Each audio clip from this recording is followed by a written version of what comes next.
कि जब तेजस्वी यादव जी ने मुख्यमंत्री के चेहरे की घोषणा की बात की और मुकेश सहनी जी भी पीछे पीछे लगे थे कि भाई जब आपका घोषणा हो तो मेरा भी डिप्टी सीएम का हो जाए। कांग्रेस इसको घोषणा नहीं करना चाह रही थी क्योंकि कांग्रेस को ये एहसास और अहंकार है कि जो अकलियत मुसलमान वाई का वोट है वो कांग्रेस के साथ है और कांग्रेस के कारण ही वो राजद को मिलता है। नमस्कार, आप लाइव बिहार देख रहे हैं। मैं हूं राजमोहन तिवारी। देखिए, बिहार में विधानसभा चुनाव के बाद महागठबंधन में कुछ भी ठीक नहीं चल रहा है। एक दूसरे पर घटक दल के नेता ही आरोप लगाते दिखाई दे रहे हैं और ऐसे में जो सत्ता पक्ष है वो विपक्ष पर मजे लेते नजर आ रहे हैं। आपको बताएं कि बीते दिन कांग्रेस के वरिष्ठ नेता शकील अहमद खान ने राजद और मुकेश सहनी को लेकर बड़ी बात कह दी थी। मुकेश सहनी पर तो उन्होंने यहां तक कह दिया कि जो कभी चुनाव नहीं जीते, जिनका परफॉर्मेंस जीरो है, उनको उप मुख्यमंत्री का उम्मीदवार बनाकर हमने अपने पैर पर कुल्हाड़ी मार ली।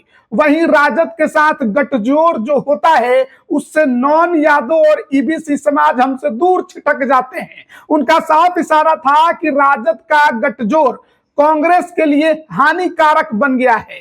अब ऐसे में जो बिहार सरकार में मंत्री हैं, बीजेपी के पूर्व प्रदेश अध्यक्ष दिलीप जायसवाल ने इस पर चुटकी ली है और उन्होंने कहा है कि राजद और कांग्रेस का गठजोड़ बेमेल है। वहीं मुकेश सहनी को लेकर भी उन्होंने बड़ी बात कही है। उपेंद्र कुशवाहा की पार्टी में जो चल रहा है उस पर भी उन्होंने क्या कुछ कहा है, वो सब कुछ पहले आप सुनिए।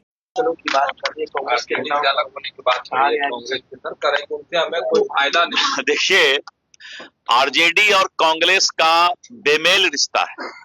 आपने इलेक्शन के वक्त भी देखा होगा कि जब तेजस्वी यादव जी ने मुख्यमंत्री के चेहरे की घोषणा की बात की और मुकेश सहनी जी भी पीछे पीछे लगे थे कि भाई जब आपका घोषणा हो तो मेरा भी डिप्टी सीएम का हो जाए। लेकिन 7 दिन तक विपक्ष के नेता को अपने घर में बंद रहना पड़ा। कांग्रेस इसको घोषणा नहीं करना चाह रही थी क्योंकि कांग्रेस को ये एहसास और अहंकार है कि जो अकलियत मुसलमान वाई का वोट है वो कांग्रेस के साथ है और कांग्रेस के कारण ही वो राजद को मिलता है। जबकि राजद का अपना अलग सोच है, बंगाल में टीएमसी का अपना अलग सोच है, उत्तर प्रदेश में जो है समाजवादी पार्टी का अपना अलग सोच है। तो पूरे देश के अंदर जो इंडी गठबंधन है, कांग्रेस और क्षेत्रीय दल में कंपटीशन है कि अकलियत भाई मुसलमान भाई किसके साथ। और यही कारण है कि राजद और कांग्रेस का बेमेल रिश्ता है। ये कभी एक साथ रह ही नहीं सकते हैं क्योंकि राहुल गांधी जी और कांग्रेस कभी भी क्षेत्रीय दल के नेता को आगे नहीं बढ़ा सकते हैं।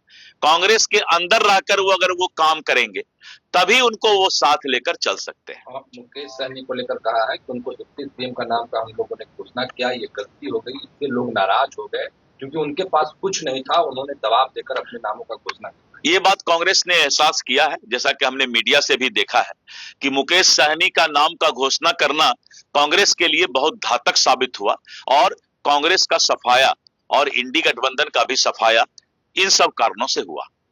आरजेडी राबड़ी आवास को लेकर सर चर्चाएं तेज है। नीरज कुमार ने भवन निवास विभाग को लेकर भी कहा और उन्होंने कहा है कि वहाँ पंखा गमला ये सब रात के अंदर। देखिए, ये जो आवास का मामला है राबड़ी जी का, इसको राज को राज रहने दो क्योंकि इस राज को अब जो है रात में क्या सामान निकलता है, दिन में क्या निकलता है, तो नीरज जी को हम लोगों ने ऑथराइज किया है एनडीए के तरफ से कि वो विस्तृत तौर पर इसको बताते भी रहते हैं।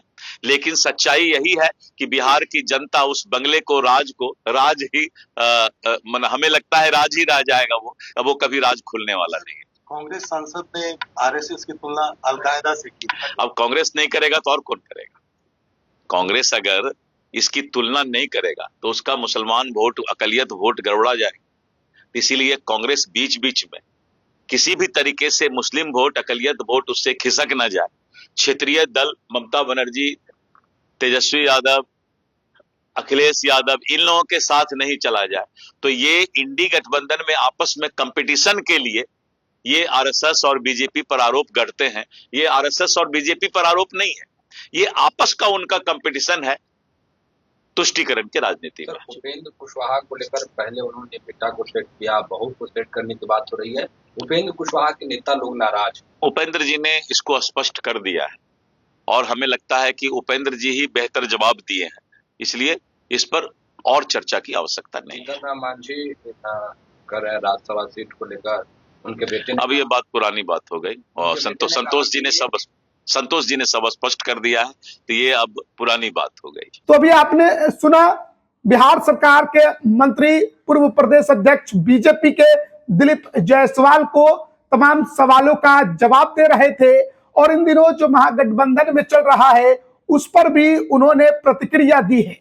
मुकेश सहनी को लेकर क्या कुछ कहा उन्होंने और साथ ही साथ राजद और कांग्रेस गठजोड़ को लेकर क्या कहा, फिर उपेंद्र कुशवाहा और जीतन राम मांझी के बयान पर भी आप इस पर क्या राय रखते हैं कमेंट जरूर करिएगा। आप सभी का बहुत बहुत धन्यवाद।